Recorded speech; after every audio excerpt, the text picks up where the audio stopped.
عليكم يا أخي يا أختي مولاي صل وسلم دائما أبدا على Assalamualaikum warahmatullahi wabarakatuh. Alhamdulillah. Nahmaduhu subhanahu wa ta'ala hamdan yuafi ni'amahu wa yukafi mazidah. Ya Rabbana lakal hamdu kama yanbaghi li jalali wajhika wa 'azimi sultanik. Subhanaka la nusi thana'an 'alaika anta kama athnayta 'ala nafsik. Walakal hamdu walakal syukru 'ala dzalik. Allahumma shalli wa sallim ala habibina sayyidina Muhammad wa ala alihi wa ashabihi wa tabi'ina lahum bi ihsanin ila yaumiddin. Allahumma ya Rabbana thabbit qulubana ala dinik. Thabbit ya Rabbana qulubana ala dinik. Thabbit ya Rabbana qulubana ala dinik. A'inna ya Rabbana ala ta'atika wa na'udzu bika ya Rabbana minasyirki wan nifaqi wal kibri war riya'i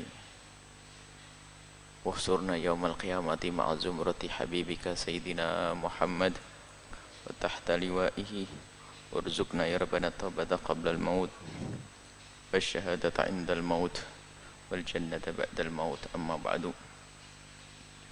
Kita lanjutkan belajar kita dengan bimbingan Sayyid Ahmad Al-Marzuki dengan kitab Aqidatul Awamnya. Kita sudah sampai kepada Abu Abdullah Abdul Muttalib wa Hashimun Abdul Manafin yantasib. Perlu untuk mengetahui nasabnya baginda Nabi. Bahkan sebagian ulama mengatakan ini adalah wajib, mengetahui nasab Rasulullah sallallahu alaihi wasallam.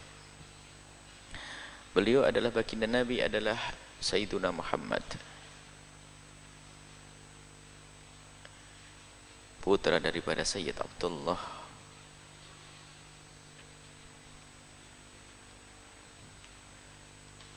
Untuk nasab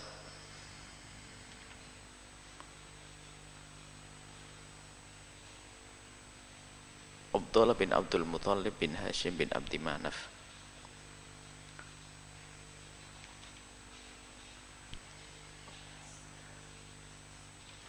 Baginda Nabi SAW ditinggal wafat oleh ayahanda beliau di saat beliau di dalam kandungan.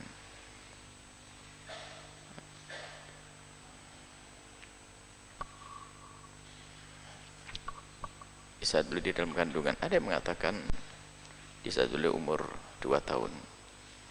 Tapi kebanyakan mengatakan bahasanya di saat ditinggal oleh ayahanda beliau, beliau adalah di dalam kandungan.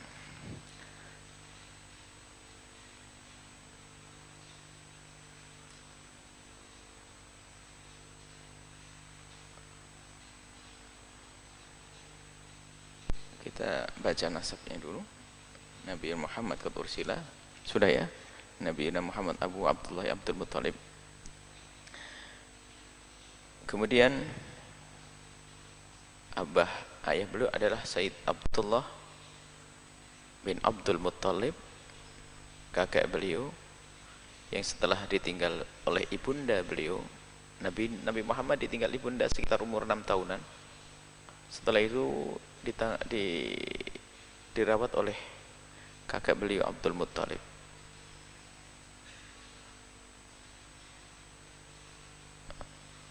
Wa Hashimun Abdul Muttalib bin Hashim bin Abdul Manaf. Sayyid Muhammad bin Abdullah bin Abdullah bin Hashim bin Abdul Manaf ibn Qusay ibn Kilab bin Murrah. Kalau dilanjutkan nasabnya adalah sampai kepada Sayyidina Ibrahim, Sayyidina Ismail alaihissalam dan Sayyidina Ibrahim alaihissalam. Ummuhu, ibunda baginda Nabi, Aminatuz Zuhriyah, Sayyidah Aminah. Harus tahu paling tidak ayahanda Nabi siapa, ibundanya siapa. Dan antara Sayyidah Aminah dengan Sayyid Abdullah akan bertemu, di atasnya ketemu. Kalau Sayyidah Aminah adalah Sayyidah Aminah binti Wahab ibn Abdi Manaf, ketemu di Abdi Manaf. Abdullah bin Abdul Muttalib bin Hasim bin Abdi Manaf. Kemudian waktu Nabi lahir, arda'ahu Halimatus Sa'diyah, yang menyusui adalah Sayyidah Halimah Sa'diyah. Dan yang membidani kelahiran baginda Nabi adalah Syifa. Syifa, beliau adalah ibunda dari Sayyidina Abdurrahman ibn Auf. Syifa itu ibunda dari Sayyidina Abdurrahman bin Auf. Abdurrahman bin Auf adalah salah satu sahabat Nabi yang dimudahkan dalam urusan berbisnis, berniaga. Jadi Sayyidah Halimah Sa'diyah yang menyusui baginda Nabi sallallahu alaihi wasallam.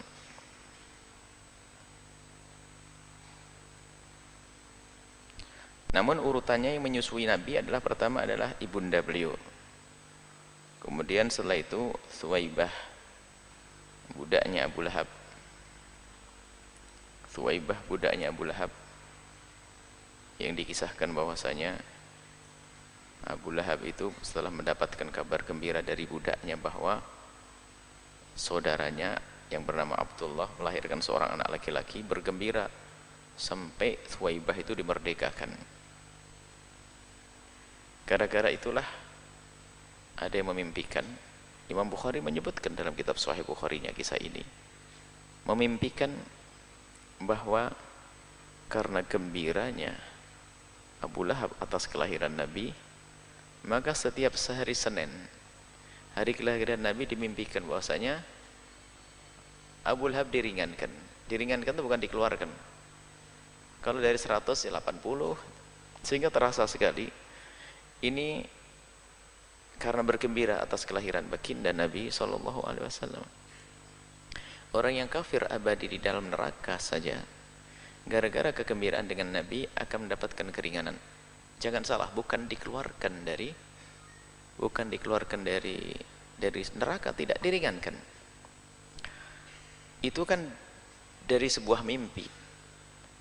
Sebagian orang mengatakan mimpi tidak bisa jadi hujah untuk hujah maulid Nabi SAW. Ini orang yang suka maulidan itu kok pakai hujah mimpi. Kami jelaskan, yang kita jadikan hujah bukan mimpinya, tapi yang kita jadikan hujah adalah Imam Bukhari menceritakan masalah itu di dalam kitabnya yang paling berharga. Kalau memang bergembira kepada Nabi atau kisah itu adalah kisah yang enggak boleh dimuat, Imam Bukhari tidak akan memuat kisah itu di dalam kitab Sahih Bukharinya. Jadi jangan sekalah dalam berhujah. Kadang kita menjadikan hujah maulid Nabi pakai kisah Abu Lahab. Bukan. Kisah Abu Lahab tidak bisa jadi hujah karena memang mimpi. Tapi yang jadi hujah adalah ikrarnya Imam Bukhari, pengakuan Imam Bukhari tentang kisah tersebut. Artinya Imam Bukhari bukan main-main. Kalau memang itu jalah, tidak akan dimuat di kitab Sahih Bukhari. Dan memang perlu kita menyuburkan kecintaan, membesarkan kegembiraan kita di saat kita mendengar Nabi, kelahiran Nabi SAW lainnya. Ini adalah Thuwaibah, adalah yang menyusui Nabi yang kedua setelah ibunda baginda Nabi SAW. Setelah itu barulah datang Sayyidah Halimah Sa'diyah. Dan kisah unik, kebiasaan dari kampungnya Sayyidah Halimah Sa'diyah itu memang mereka orang fakir. Jadi pergi ke kota Mekah itu mencari orang-orang yang bisa disusui demi mencari penghasilan. Demi mencari penghasilan. Karena menyusui itu bayar. Jadi yang punya anak bayar.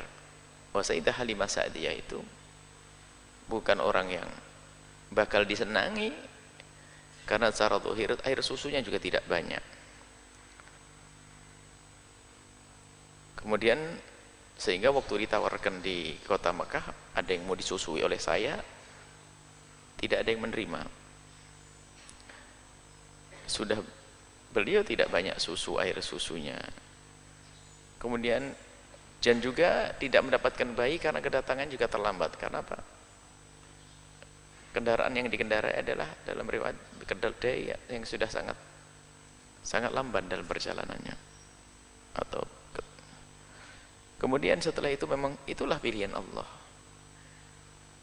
Di saat semua orang tidak mau menerima Sayyidah Halimah Sa'diyah, ada seorang bayi,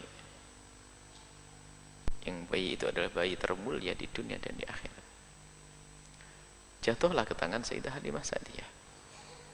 Yang Halimatus Sa'diyah itu yang semula air susunya itu tidak keluar, cukup bersentuhan dengan kulitnya baginda Nabi, Allah jadikan air susu Sayyidah Halimah Sa'diyah menjadi. Bahkan Sayyidah Halimah tidak saja menyusui baginda Nabi, bisa menyusui yang lainnya. Jadi tidak hanya menyusui baginda Nabi, maka nanti ada saudara sesusuan Nabi, ada yang lainnya. Itu adalah termasuk sesuatu kelebihan yang Allah berikan kepada Nabi sebelum diangkat menjadi utusan Allah Subhanahu wa ta'ala. Kemudian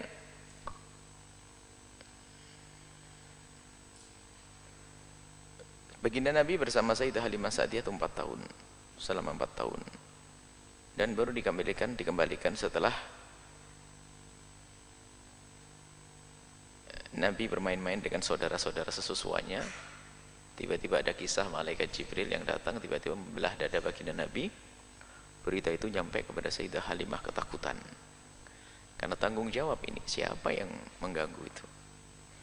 Tapi anak kecil bisa berkisah, maksudnya begini. Itu adalah kisah awal dibelahnya dada baginda Nabi SAW. Kemudian dikembalikan baginda Nabi SAW.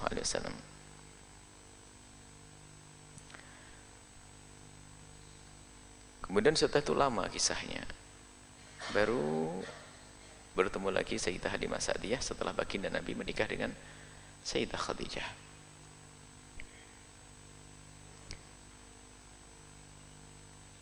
Dan waktu itu karena baginda Nabi dengan Sayyidah Khadijah adalah seorang bisnis, seorang pebisnis ya, ada rezeki.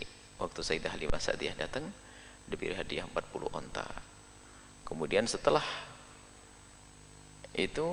beberapa tahun kemudian Nabi diangkat menjadi utusan Allah, datanglah Halimah dengan suaminya dan lalu masuk Islam. Ini karena berkat apa yang telah beliau berikan untuk Nabi, menjadi sebab beliau itu diberi hidayah oleh Allah Subhanahu wa ta'ala. Sayyidah Halimah Sa'diyah.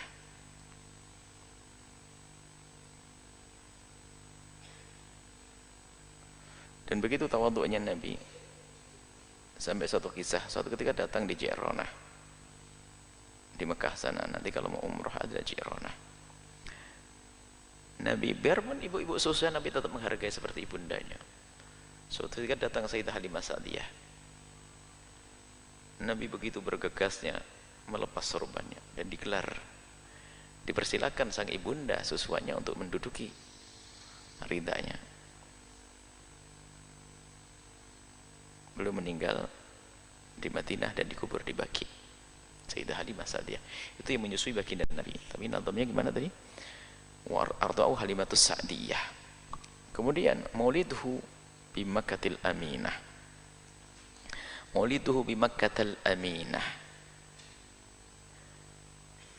Nabi lahir di Mekah yang sudah dijamin keamanannya oleh Allah Subhanahu wa ta'ala. Sampai hari ini aman Mekah. Baru nanti ada gara-gara, ada ontran-ontran di menjelang akhir zaman sebagai tanda kiamat kubro, termasuk Ka'bah sendiri dihancurkan nanti, yang sudah kita singgung pada pertemuan yang lalu. Maulidu bi Makkatal Aminah, wafatuhu bi Taibatal Madinah. Baginda Nabi lahir di kota Mekah, meninggal di kota Madinah. Jadi Nabi lahir di kota Mekah, di Syi'ib Bani Hashim, hari Senin tanggal 12 Rabiul Awal, menurut pendapat yang rajih yang dipilih. Tentunya adalah jauh sebelum ada hitungan Hijriah, sebab hitungan Hijriah adalah dimulai zaman Sayyidina Umar bin Khattab. Kalau disesuaikan dengan bulan Masehi adalah bulan April, kurang lebihnya 20 April 571 Masehi. Tahun gajah. Karena waktu itu tentara Abraha ingin menghancurkan Ka'bah. Dan kakenda bagi Nabi SAW mengerti. Ka'bah ada yang menjaga, Ka'bah ada yang merawat. Diserahkan kepada yang memiliki Ka'bah, Allah Subhanahu wa Ta'ala. Dan hancurlah mereka. Dikisahkan dalam surat Alam taro kaifa fa'ala rabbuka bi ashabil fil. Tahukah kau apa yang telah Allah berlakukan kepada kaum penunggang gajah?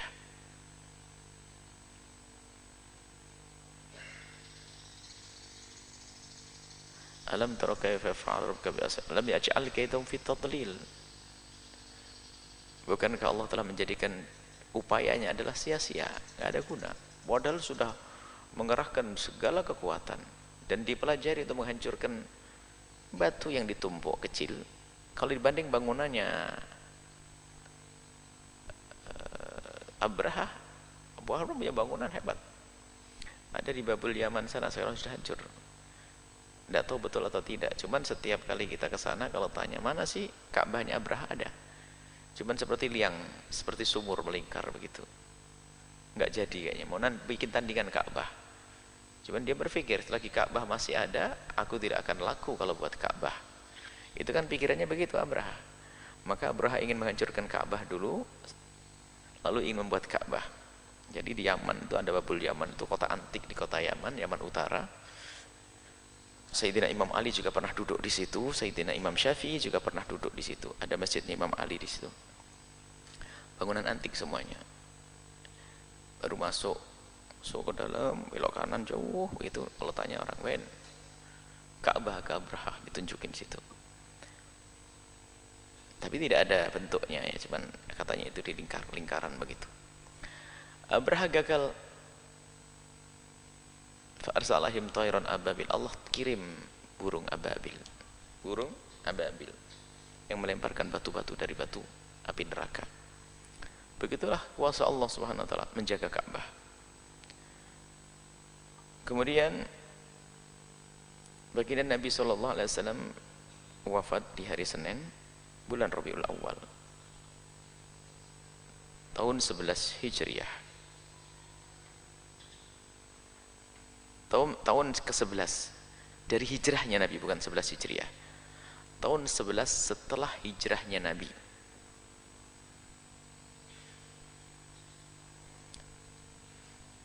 Kalau disesuaikan dengan bulan Masehi adalah 8 Juni 366. Hari itu belum ada hitungan Hijriah. Ingat, bulan Hijriah dimulai hitungannya pada zaman Sayyidina Umar bin Khattab. Nabi dimakamkan baginda Nabi di malam Rabu di kamar Sayyidah Aisyah radhiyallahu taala. Semoga Allah mudahkan kita semuanya bisa untuk umrah. Sekarang ada dibuat museum. Apa ya kok museum? Miniatur Mekah, miniatur Madinah zaman dulu. Dan kalau kita datang ke situ memang itu begitu sederhananya rumah baginda Nabi. Ini gambar masjid dengan Ashabus Syuffah. Kemudian setelah itu pintu Sayyidina Abu Bakar Siddiq, semuanya. Cuman jarang seorang tahu. Ini miniatur ini indah sekali di situ. Miniatur pada zaman dulu, zaman baginda Nabi SAW. Dan yang menceritakan orang ini memang di dalam hatinya seperti ada mahabbah, kebetulan yang menceritakan. Dia menceritakan tentang perjalanan dengan derai air mata. Dan kalau kita perhatikan, masih membawa tokoh-tokoh yang selama ini akidahnya masih benar, yang disebutkan, masih menyebut Imam Ghazali, menyebut Qadhi Iyad, menyebut ini. Jadi yang jelas itu ada miniatur indah rumah Siti Aisyah, rumah Siti Aisyah, rumah Sayyidina Imam Ali dan Sayyidah Fatimah, ada semuanya. Kalau sempat umrah minta diantarkan ke tempat tersebut. Kemudian juga sok takaran-takaran yang masih ada pada zaman, yang sesuai dengan pada zaman Nabi ada di situ. Kita mau beli mahal banget waktu itu, pengen tahu kalian sok kayak apa. Kalau seandainya kita bawa pak orang ahli itu bisa dipakai ini saja, diukur langsung dibuat sampelnya. Ada sok hitungan sok yang dijadikan takaran untuk kita zakat fitrah itu ada. Baik, kemudian baginda Nabi dikuburkan di tempat di kamar Sayyidah Aisyah radhiyallahu taala anha. Dan setelah itu bumi mana yang paling bagus? Yang paling bagus adalah bumi yang menempel di jasad baginda Nabi sallallahu alaihi wasallam. Semuanya rindu untuk dekat, akan tapi bumi itu telah didekati oleh Nabi. Nempel jasad baginda Nabi sallallahu alaihi wasallam. Maka dikatakan oleh para ulama, bumi yang paling bagus adalah yang pernah nempel jasad baginda Nabi sallallahu alaihi wasallam. Air yang paling bagus semula adalah air Zam-Zam. Setelah itu memang betul air Zam-Zam adalah air yang paling bagus. Akan tapi pada waktu itu pernah ada keluar air yang lebih bagus dari air Zam-Zam. Air yang memancar dari jemari baginda Nabi sallallahu alaihi wasallam. Atama qabla al-wahyi arba'ina. Nabi itu sempurna umurnya sebelum menerima wahyu 40. Jadi waktu menerima wahyu itu sudah sempurna 40. Wa umruhu qad jawaza sittina. Umur Nabi melebihi dari 60.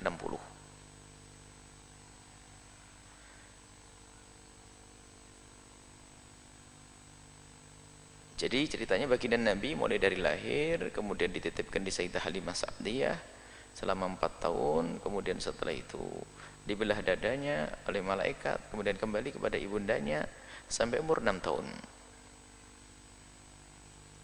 Setelah 6 tahun wafatlah ibunda tercinta Sayyidah Aminah. Kemudian diambil oleh kakek beliau Sayyidina Abdul Muttalib sampai umur 8 tahun. Setelah Abdul Muttalib wafat umur 8 tahun, diambil alih oleh pamanda tercinta Abu Thalib.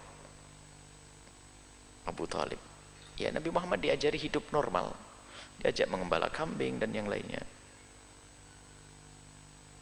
Mulai umur 12 diajak mulai berdagang.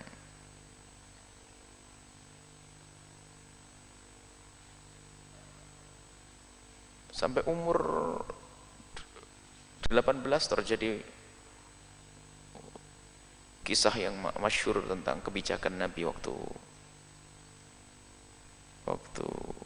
pembangunan Ka'bah. Yang luar biasa kecerdasan baginda Nabi. Yang waktu itu kan sebuah kebanggaan itu kalau satu kaum itu meletakkan hajar aswad akan dikenang sepanjang masa. Cuman rentan sekali terjadi persengketaan dan pasti terjadi peperangan, akan berebut. Akhirnya di situ ada keputusan bahwasanya siapapun yang datang pertama kali ke sini dialah yang berhak untuk meletakkan hajar aswad melalui pintu ke Ka'bah, pintu ke masjid, dari masjid ke Ka'bah. Rupanya orang yang datang pertama adalah baginda Nabi sallallahu alaihi wasallam. Setelah datang baginda Nabi, maka Nabi berhak untuk meletakkan hajar aswad waktu direnovasi, dirombak Ka'bah itu. Tapi Nabi tidak egois. Nabi dibimbing oleh Allah. Nabi dengan ide cerdasnya bagaimana mempersatukan mereka. Lalu Nabi menggelar kain, kemudian hajar aswad taruh di sepanjang. Semua suku ada perwakilannya untuk menggotong hajar aswad. Sehingga setelah itu mereka merasa bahwasanya mereka semua merasakan meletakkan hajar aswad. Kemudian setelah itu umur 25, baginda Nabi mulai bekerja lebih luas atau bekerja sampai ada ikatan kerja dengan Sayyidah Khadijah Al-Kubra. Waktu itu umurnya 25 tahun. Sayyidah Khadijah membawa barang dagangnya Sayyidah Khadijah. Sayyidah Khadijah sangat tahu tentang siapa Nabi Muhammad. Nabi Muhammad orang masyhur kok. dari nasab yang mulia. Keluarga Nabi keluarga yang termasyhur, terhormat. Abdul Muthalib sangat terhormat. Sayyidah Khadijah sendiri juga sangat terhormat. Kalau secara nama saling kenal. Secara nama mereka itu saling kenal antara baginda Nabi dengan Sayyidah. Dan Nabi sangat masyhur dengan kejujurannya. Maka Sayyidah Khadijah tertarik karena seorang pembisnis. Ya. Saya butuh orang jujur yang hebat. Murni urusan bisnis. Lalu Sayyidah Khadijah membuat ikatan bisnis dengan baginda Nabi SAW untuk membawa barang dagangan ke Syam. Ditemani oleh pembantu Sayyidah Khadijah. Sayyidah Khadijah seorang pembisnis yang hebat. Makanya kalau jadi wanita pembisnis jadilah kayak Siti Khadijah. Manajemennya sudah hebat, tetap di rumah. Nggak perlu muter sana muter sini. Kalau muter sana muter sini bisa belum hebat itu. Sudah itu aja hebat, cukup di rumah. Cukup laporannya saja orang-orang kepercayaannya. Termasuk orang yang dipilih adalah baginda Nabi akan jadi orang kepercayaannya. Di sepanjang perjalanan kan diamati oleh pembantu utusannya Sayyidah Khadijah Al-Kubra. Rupanya yang membantu Sayyidah Khadijah itu tidak cerita kecuali kebaikan Sayyidina Muhammad SAW. Baik, berarti semakin yakin Sayyidah Khadijah kalau orang ini bisa diajak kerjasama. Dan katanya Pak berkah, jualannya gampang, jujur, disenangi, hahaha. Semuanya segala kebaikan didengar oleh Sayyidah Khadijah. Sayyidah Khadijah bukan perempuan murah ngintip. Kayak apa sih Muhammad? Nggak ada. Hanya berita. Berita kebaikan. Tahu Nabi Muhammad ganteng, tahu Nabi Muhammad jujur, tahu. Yang pernah kami sampaikan kemarin bahwasanya Nabi Muhammad sangat ganteng tapi tidak menjadikan orang terfitnah. Kalau ada kisah Nabi Yusuf, ada melihat Sayyidina Yusuf, ada orang terpotong jemarinya, tapi ketahuilah Nabi Muhammad dijaga oleh Allah. Seganteng apapun Nabi Muhammad sangat ganteng, tapi tidak ada satupun wanita yang terfitnah. Mengagumi iya, tapi tidak sampai masuk dalam wilayah hayalan-hayalan yang busuk, yang kotor tentang baginda Nabi sallallahu alaihi wasallam. Sayyidah Khadijah orang cerdas. Dia tidak mengandalkan tentang diri, punya Tuhan, percaya kepada Allah semuanya. Mereka percaya kepada Allah. Biarpun ada di antara mereka yang akidahnya sudah meleset, tapi Sayyidah Khadijah Al-Kubra termasuk paman ayahanda baginda Nabi tidak sempat menyembah berhala. Tidak sempat menyembah berhala. Sayyidah Khadijah dengan kecerdasannya berdiskusi dong dengan yang lainnya. Ini ada orang baik hebat. Bagaimana kalau seandainya Sayyidah Khadijah menikah dengan baginda Nabi? Semua sama-sama saling dengar, tapi dengar kebaikan semuanya, kebaikan Sayyidah Khadijah, kebaikan Sayyidina Rasulullah SAW.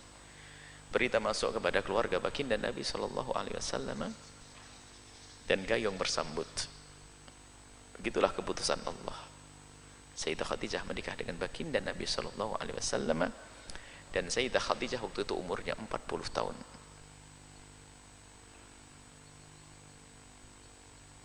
Sayyidah Khadijah 40 tahunan akan kita baca sejarah Sayyidah Khadijah. Dan yang benar adalah 40 tahun. Karena sejarah sudah menulis seperti itu. Banyak sejarah 40 tahun, 40 tahun. Ada sebagian yang mengatakan 28 tahun. Tidak, dengan hujah umur waktu Nabi Siti Khadijah itu dinikahi oleh Rasulullah, itu punya anak namanya Hindun, seorang putri, anak namanya Hindun, umurnya 14 tahun. Dan biasanya orang Arab itu, khususnya orang yang punya kemuliaan atau yang maknanya punya kecantikan, punya ini tuh tidak akan telat dipinang oleh orang. Maka diperkirakan waktu dipinang oleh suami pertamanya Sayyidah Khadijah umur 14 tahun. Setelah itu punya anak, kemudian anaknya umur 14 tahun berarti ditambahkan 14 tahun dan 14 tahun. Ini kan ya hitung-hitungan yang secara akal ya bisa saja seperti itu, akan tapi hampir disepakati ahli sejarah bahwasanya baginda Nabi menikah dengan Sayyidah Khadijah Al-Kubra adalah umur 40 tahun Sayyidah Khadijah. Baik, dan dari Sayyidah Khadijah lah kebanyakan putra-putra dari baginda Nabi Shallallahu Alaihi Wasallam, kecuali nanti Sayyidina Ibrahim. Baik, dan akan disebutkan nanti insyaallah waktu bicara tentang putra-putra baginda Nabi Sallallahu Alaihi Wasallam. Setelah menikah dengan Sayyidah Khadijah Al-Kubra, Masya Allah, punya putra. Sampai Nabi Muhammad menikahkan putri-putrinya juga. Abu Lahab itu besannya Rasulullah. Ada putra anak dari Abu Lahab, Utbah sama Utaibah itu adalah menikah dengan Ruqayyah dan Ummi Kulsum. Memang waktu itu belum ada Islam, Nabi belum dapat wahyu. Jadi memang ikatan dekat. Abu Lahab adalah paman. Abu Lahab adalah paman baginda Nabi SAW. Jadi ada anaknya Abu Lahab nanti yang termasuk pembesar yang ada di Perang Badar nanti. Utbah Utaibah itu menantu baginda Nabi Sallallahu Alaihi Wasallam. Dan setelah berakhir kisahnya Utbah Utaibah, Sayyidah Ruqayyah gantian tentunya. Sayyidah Ummi Kulsum, Sayyidah Ruqayyah dulu, kemudian Ummi Kulsum, Ruqayyah dulu, kemudian Sayyidah Ummi Kulsum dinikahkan dengan siapa? Sayyidina Utsman ibn Affan. Setelah itu baginda Nabi Sallallahu Alaihi Wasallam nikahkan putra-putra yang dinikahkan. Kemudian putri-putri beliau dinikahkan. Sampai Nabi Muhammad mendapatkan wahyu di umur 40 tahun. 40 mendapat wahyu, waktu itu Nabi Muhammad sudah mulai senang khalwah, menyendiri. Dipilihlah gua Hira. Kalau nanti ada waktu ke sana, naiklah gua Hira. Kita pernah naik gua Hira. Yang kebayang di mata dan hati kita bagaimana Sayyidah Khadijah Al-Kubra dalam keadaan hamil dari tempatnya Sayyidah Khadijah. Sebab Sayyidah Khadijah itu adalah di samping Jabal Marwah. Jadi sofa Marwah itu disitulah rumah Sayyidah Khadijah Kubra. Berjalan kaki naik gunung hanya untuk mengirim suami tercinta baginda Nabi dalam keadaan hamil. Yang enggak hamil saja tuh ngos-ngosan sampai ke atas. Enggak hamil sekarang, laki-laki kan enggak hamil. Naik ke atas saya itu enggak hamil. Naik ke atas Masya Allah, itu pun sudah dibuatkan besi-besi untuk pegangan. Sampai naik ke atas, terus nanti belok kiri gitu. Disitulah Nabi Muhammad SAW beribadah sampai datang hari yang dipilih oleh Allah. Utusan Allah, malaikat Jibril datang kepada baginda Nabi. Kisah awal turunnya ayat Al-Quran, Iqra bismi rabbikal ladzi khalaq. Sebagian para ahli menyatakan itu adalah di tanggal 18 Ramadan. Sebagian mengatakan tanggal 21 Ramadan, dan banyak sekali yang mengatakan itu adalah tanggal 25 Ramadan. Baik, itu awal turunnya ayat. Jadi kisah nuzul Quran tidak ada hubungannya dengan ini. Kisah nuzul Quran adalah kisah orang berusaha untuk mengagungkan Al-Quran. Sudah kita bahas kemarin. Adapun nuzul Quran tanggal 17 itu adalah untuk memadukan antara ayat tentang perang Badar tanggal 17. Kemudian ada ayat yang isyarat tentang hari Yaumul Taqal Jam'an, itu dua kelompok besar yang berkumpul, itu adalah hari diturunnya, ada hari itulah disebutkan di dalam Al-Quran. Lalu para ulama berijtihad tanggal 17 Ramadan. Tidak salah itu semuanya. Yang jelas Al-Quran diturunkan kepada baginda Nabi SAW. Itu yang kami sebut kemarin, yang istilahnya furu'ul akidati. Enggak sampai keluar dari iman, berbeda tentang hari turunnya Al-Quran. Yang harus disepakati adalah Al-Quran memang benar-benar turun kepada baginda Nabi Muhammad SAW.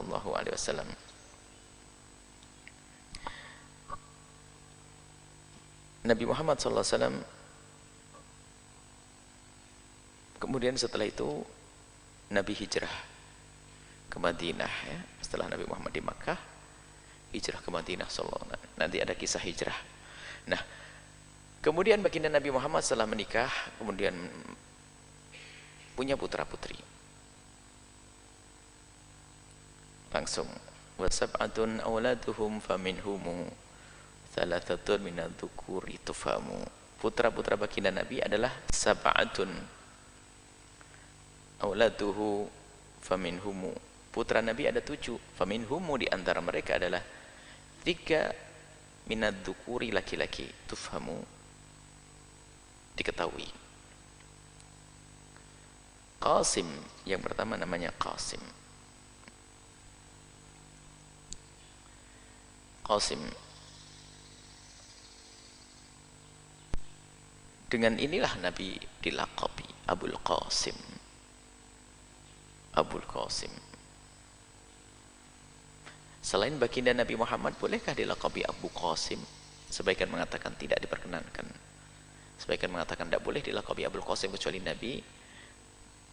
Dan perbedaan di antara ulama, yang benar adalah boleh setelah baginda Nabi sudah wafat. Waktu baginda Nabi hidup itu yang nggak boleh. Karena apa? Ya Abul Qasim, manggil orang lain, Nabi yang noleh, kan ngerepoti Nabi. Jadi boleh memberi, misalnya namamu Ahmad, punya anak Qasim, Ahmad, lakabnya siapa? Abul Qasim, boleh. Wa Abdullah, putra Nabi yang namanya Abdullah, panggilannya At-Tayyib, At-Tahir, At-Tayyib At-Tahir panggilannya. Jadi At-Tayyib At-Tahir Qasim wa At-Tayyib At-Tahirun. Abdullah itu panggilannya adalah Tayyib dan Tahir. Bidaini dza yulaqabu, dipanggil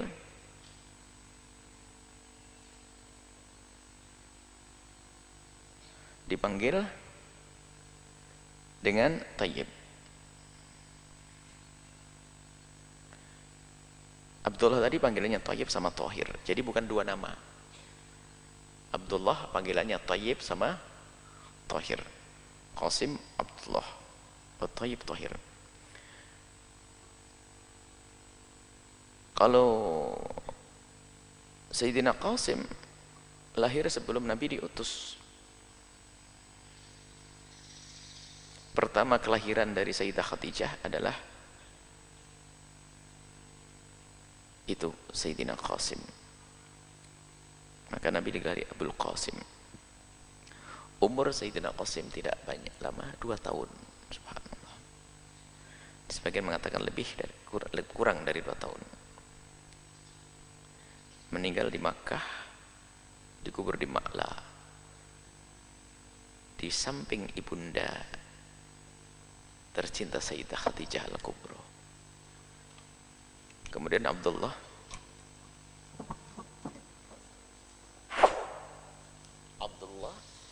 yang disebut sebagai At-Tayyib dan At-Tahir lahir di Mekah juga sebelum Nabi diutus. Ada yang mengatakan kalau Abdullah ini khilaf, apakah Nabi sudah jadi Nabi atau belum. Yang jelas umurnya belum 1 tahun wafat beliau. Waktu Abdullah wafat ini sudah Qasim wafat, Abdullah wafat, dan ini dari sini pendapat yang mengatakan Abdullah itu lahir setelah Nabi diutus. Waktu Abdullah ini wafat, ini hujjahnya yang mengatakan kalau Abdullah itu hidupnya apa lahir setelah Nabi diutus. Waktu Abdullah wafat ini ada namanya As bin Wa'il, Al-As ibn Wa'il. Al-As ibn Wa'il itu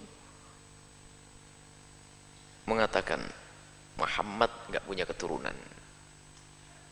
Muhammad nggak punya keturunan, mati semua keturunannya dengan kekejaman. Dibalas oleh Al-Quran, Inna a'tayna kal kautsar fasholli rabbika wanhar. Terakhir ayat, Inna syani'aka huwal abtar. Wahai Muhammad, itu manusia yang mengatakan engkau tidak punya keturunan, itulah al-abtar, yang nggak punya keturunan. As bin Wa'il tidak punya keturunan. Dan dari ayat ini juga bisa diambil kesimpulan bahwa Nabi punya keturunan. Maka yang mengatakan Nabi tidak punya keturunan jelas salah ayat. Sampai hari ini keturunan Nabi ada dan terjaga. Dzurriyyah baginda Nabi sallallahu alaihi wasallam. Kemudian setelah itu atahu Ibrahim min suriyah. Kemudian Allah berikan putra kepada Nabi Muhammad, Ibrahim. Suriyah adalah dari budak.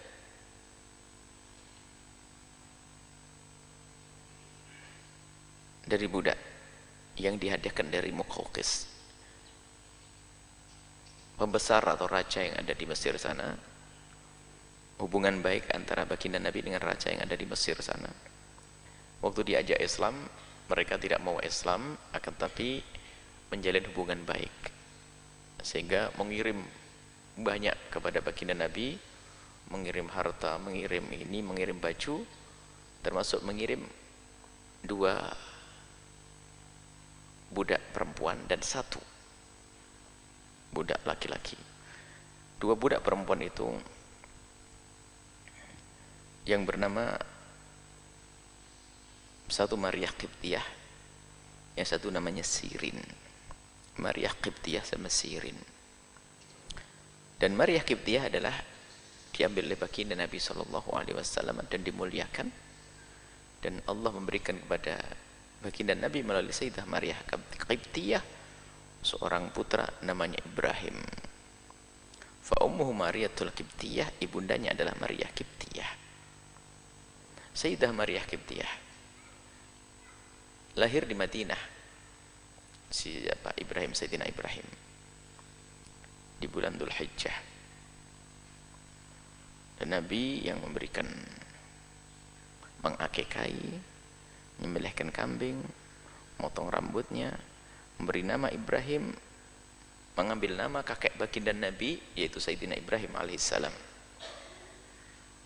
Kemudian, dan Sayyidina Ibrahim bin baginda Nabi Muhammad mendapatkan kecintaan dari Nabi. Nabi sangat mencintai Ibrahim, Sayyidina Ibrahim. Kadang kalau kita berpikir, Nabi Muhammad adalah orang makhluk yang sangat dicintai oleh Allah. Putra beliau juga diambil. Meninggal Sayyidina Ibrahim alaihissalam. Waktu itu umurnya masih kecil. Sampai dikatakan umurnya kata 6 bulan atau 1 tahun setengah. Atau 6 bulan sampai 1 tahunan. Ibrahim, Sayyidina Ibrahim alaihissalam.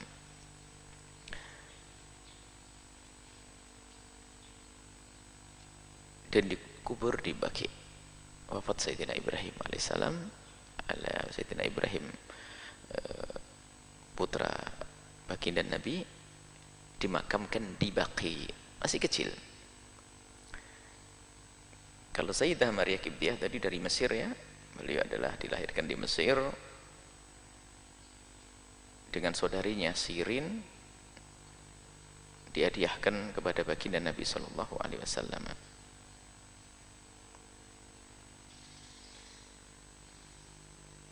Kemudian siapa setelah Abdullah?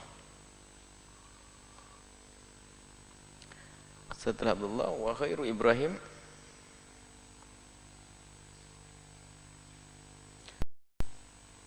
wa khairu Ibrahim min Khadijah. Nabi yang menikahkannya. Cucu baginda Nabi dari Sayyidat Fatimah Az-Zahra adalah Sayyidina Hasan dan Husain. Ma'ruf dengan Sayyidina Hasan dan Husain. Dari keduanya inilah Nabi Muhammad punya. Dilahirkan setelah Sayyidat Fatimah Az-Zahra. Zakat radiyah, radiyat bima qasama, zakat radiyah. Radiyah, ya radiyatun bima qasahamallah. Maksudnya apa? Orangnya adalah orang yang sangat menerima. Zakat adalah mulia, dibersihkan oleh Allah. Radiyah, dan sangat ridho, penyabar. Baik, satu-satu. Sayyidat Fatimah Az-Zahra gelarnya banyak. Ummu Abiha. Gelarnya Ummu Abiha, ibu daripada ayahnya. Sebab setelah meninggalnya Sayyidat Khadijah Al-Kubra, Sayyidat Fatimah Az-Zahra punya peran besar di dalam awal-awal perjuangan baginda Nabi. Beliaulah yang menyaksikan Nabi dilempar batu. Beliau menyaksikan Nabi dilempari kotoran. Beliau mengalami hidup yang sangat susah awal-awal dakwah baginda Nabi sallallahu alaihi wasallam. Selepas Sayyidah Khadijah Al-Kubra, beliaulah yang berperan besar. Sehingga biarpun seorang putri seperti peran seorang ibu, Ummu Abiha. Sabar Sayyidah Fatimah Zahra. Kadang di Ummul Hasanaini digelar, disebut juga Al-Batul. Ibundanya Sayyidah Khadijah lahir di kota Mekah sebelum Nabi diutus, 5 tahun sebelum Nabi diutus. Jadi waktu Nabi diutus, Sayyidah Fatimah sudah mulai faham, sudah mulai masuk tamyiz. 5 tahun, 6 tahun, 7 tahun, maka melihat betul apa yang terjadi. Permulaan dakwah, keutamaannya luar biasa, disebutkan dalam riwayat yang banyak tentang keutamaan Sayyidat Fatimah Zahra. Ditawarkan oleh Rasulullah, bukan ditawarkan, diberi kabar agar Siti Fatimah selalu senang. Bagaimana tidak ya Fatimah tu? Imam Muslim meriwayatkan, wahai Fatimah, ma tardayna, apakah kau tidak senang antakuni sayyidatan nisa'il mu'minina? Apakah kau tidak sedang menjadi sayyidah, ini termulianya dari wanita-wanita muslimin, wanita-wanita kaum beriman. Sayyid nisa al-mu'minin, orang beriman itu ya di dunia dan di akhirat, bukan di dunia beriman di akhirat tidak. Artinya wanita termulia adalah Sayyidat Fatimah Zahra. Memang di situ ada khilaf ya, siapakah wanita termulia? Khadijah, Sayyidah Khadijah, Sayyidah Aisyah, Sayyidat Fatimah Zahra. Yang jelas semuanya mulia. Perbandingan maknanya bukan membanding-bandingkan, karena tidak boleh bandingkan. Mereka yang jelas mulia, semua ahli surga, semua bersama Rasulullah, semuanya istimewa semuanya. Cuman ada beberapa kelebihan, seperti Siti Fatimah adalah, sebagian ulama mengatakan termulia adalah Sayyidah Fatimah. Biarpun beliau adalah putri daripada Sayyidah Khadijah. Khadijah mulia menyambut Nabi dan seterusnya. Sayyidat Aisyah mulia. Tapi untuk Sayyidat Fatimah Zahra dikatakan, Fatimah bit'atun minni, bagian dariku, ada aku di dalam Fatimah, ada darahku di dalam diri Fatimah. Maka inilah tarjih, Sayyidat Fatimah Zahra lebih utama daripada yang lainnya. Tapi semuanya utama, bukan untuk merendahkan. Membandingkan, yang merendahkan itu yang nggak boleh. Dekat dengan Sayyidina Imam Ali bin Abi Thalib dikaruniai banyak putra. Sayyidina Hasan, Sayyidina Husin, Sayyidina Muhsin, Sayyidina Zainab, Sayyidina Kulthum.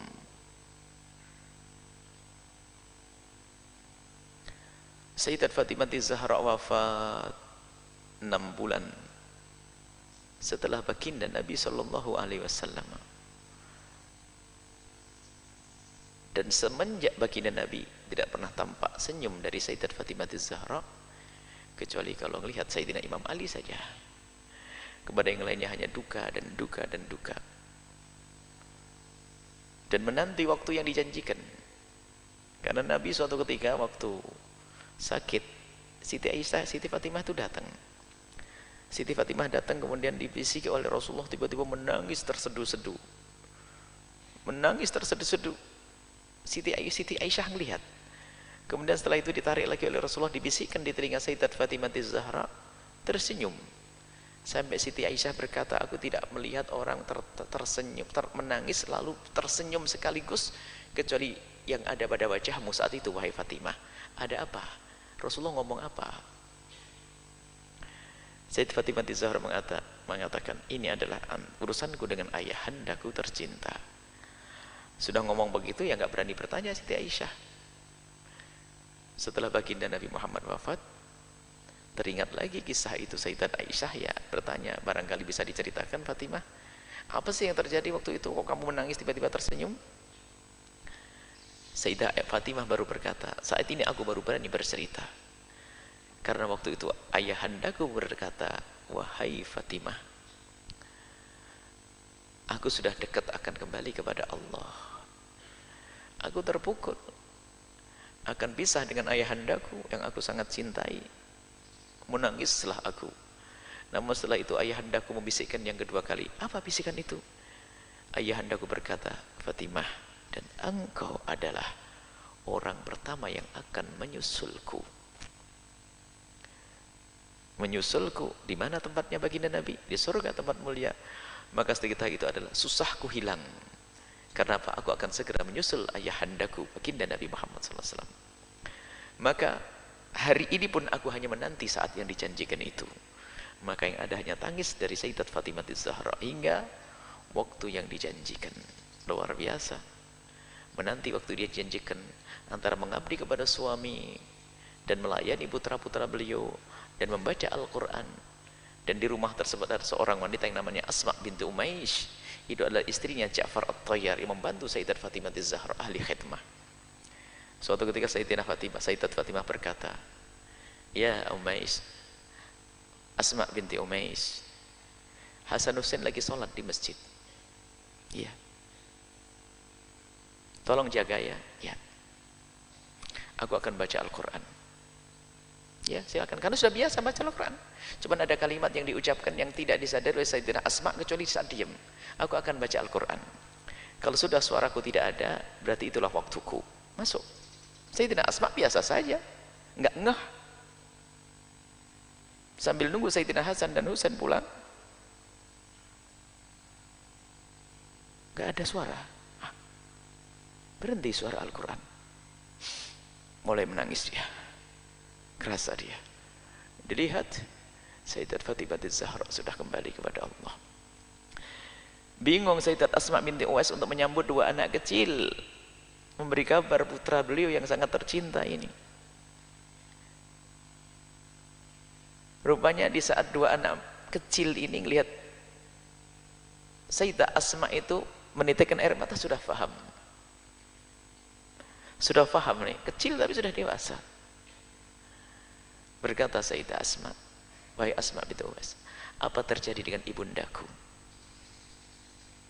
Itu adalah yang dinantikan oleh ibundaku. Datanglah Sayyidina Hasan dan Husain. Memeluk ibundanya sudah tidak bernyawa lagi. Menyusul ayahanda beliau Sayyidina baginda Nabi Muhammad sallallahu alaihi wasallam. Sayyidat Fatimah Az-Zahra punya kisah-kisah yang luar biasa, kedekatan dengan Rasulullah sallallahu alaihi wasallam. Sayyidina Hasan dan Husain ditinggal dalam usia yang sangat dini, masih kecil, kurang lebih 8, 7, belum, tapi sudah dewasa. Itulah Sayyidat Fatimah Az-Zahra, orang pertama yang usul baginda Nabi di surga. Kemudian setelah Sayyidat Fatimah Az-Zahra ada lagi putri baginda Nabi. Kalau Sayyidat Fatimah Az-Zahra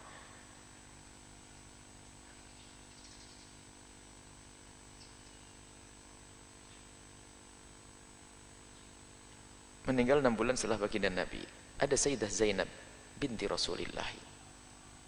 Sayyidah Zainab binti Rasulullah lahir di kota Mekah sebelum Nabi diutus. Nabi sangat mencintai beliau.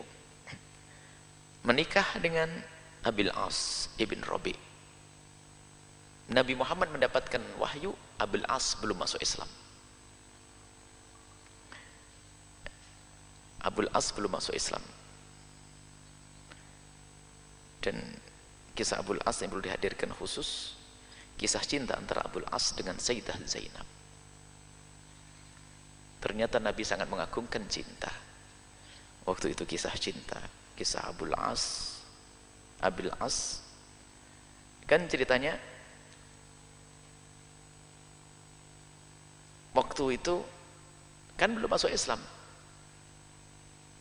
Tapi Sayyidina Muhammad dan Rasulullah memperhatikan Zainab sangat mencintai Abul As. Sampai di saat Sayyidat Zainab mencintai Abul As dan Abul As mencintai Sayyidat Fatimah. Dan sebetulnya di dalam diri Abul As sudah pengen masuk Islam. Cuman waktu itu keadaan Abul As itu dalam keadaan ditawan. Jadi tidak pengen masuk Islam seolah-olah karena apa? Karena takut ditawan. Lalu Sayyidat Zainab menebus kepada ayahandanya agar suaminya ini dibebaskan. Dan Nabi yang sangat mencintai, padahal Nabi waktu di masjid langsung menyambut, ada apa? Dan dipenuhi oleh Rasulullah SAW. Apa? Nabi sangat mengagungkan cinta. Setelah itu dikembalikanlah. Dan ternyata setelah dikembalikan, dilepas Abul As, setelah itu bersyahadat, asyhadu an la ilaha illallah, asyhadu anna Muhammad Rasulullah. Ini adalah dalam kisah cinta Nabi itu, masalah kecintaan Nabi sangat mengagungkan cinta. Ini ada, kalau dihadirkan bagaimana perjalanan tentang kalung yang dihadiahkan Sayyidah Khadijah pun rela, yang sangat dicintai. Sampai Nabi tidak tega melihat putrinya itu menebus dengan sesuatu yang sangat dicintainya. Ini adalah ungkapan begitu dalamnya cintanya kepada Abul As. Sampai sesuatu yang sangat berharga demi cintanya. Dan Abul As akhirnya masuk Islam. Hidupnya indah setelah itu. Meninggal tahun 8 Hijriah. Dan Nabi menyolati Sayyidah Zainab. Kemudian setelah itu Sayyidah Ruqayyah binti Rasulullah sallallahu alaihi wasallam, yang tidak lain beliau adalah nanti menjadi istrinya Sayyidina Utsman. Sayyidah Ruqayyah punya suami adalah Utbah bin Abi Lahab sebelum dinikahi Sayyidina Utsman. Ummi Kulthum punya suami Utaibah ibn Abi Lahab. Artinya hubungan dekat di situ. Tapi kalau urusan agama, ya agama. Wahyu. Artinya ini sebuah contoh begitu berat tantangan baginda Nabi, dakwah, ya dakwah. Dakwah harus tantangan. Tantangan yang paling berat bukan dari luar sana, dari dalam. Dan Nabi diberi contoh, jadikan contoh buat kita. Sehingga kadang seorang ustaz mengeluh, aku susah dakwah, yang paling susah adalah keluargaku, abangku, adikku, begitu. Nabi pamannya, bahkan besan, paman Nabi, Abu Lahab.